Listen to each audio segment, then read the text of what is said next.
Service in State College, Pennsylvania has issued a tornado warning for southeastern Lancaster County in south central Pennsylvania until 7:30 p.m.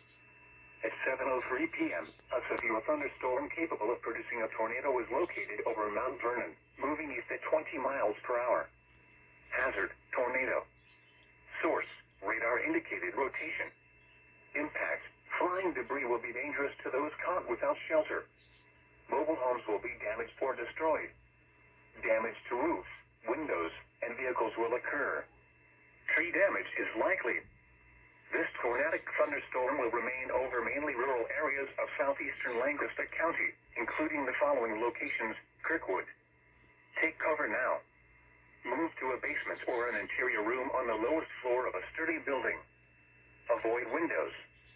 If you are outdoors, in a mobile home, or in a vehicle, move to the closest substantial shelter and protect yourself from flying debris.